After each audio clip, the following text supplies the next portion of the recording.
Ny mpikambana niveau gouvernement dia fantatsika fa ny fivolazan'ny filohan'ny republika fa ny fahaizany manao sy ny fitiavan-tanindrazana mibaiko rehetrarehetra mba ahafahantsika mifarimbona mifameno amin'izany fampandrosoana firenena zany. Zavatra mahamaika zao dia tsotra. Hitatsika ny hotsakorana nahazo ny firenetsika dia ny fahafahantsika hifehy ny vidin'entana.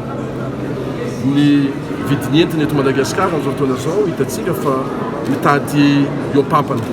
Laharam-pahamehana zao gouvernement zao dia mijery fomba aingana dia aingana mba ahafahana mifehy zany fiakarana ny vidin'entana zany. Tsy maintsy misy fandraisana andraikitra aingana amin'ny ministère rehetrarehetra mba ahafahantsika mifehy ny vidin'entana.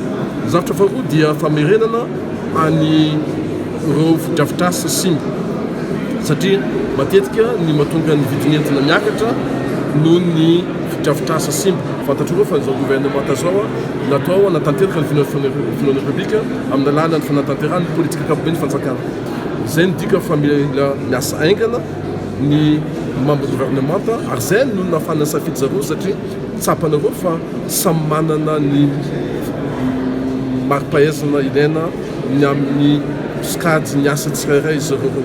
Ary zay no resaka aminareo fa mila ny fahaiza-manao fa mila koa ny fitiavan-tandrazana ary ny fahafahantsika rehetrarehetra mandrindra ny asa no zava-dehibe.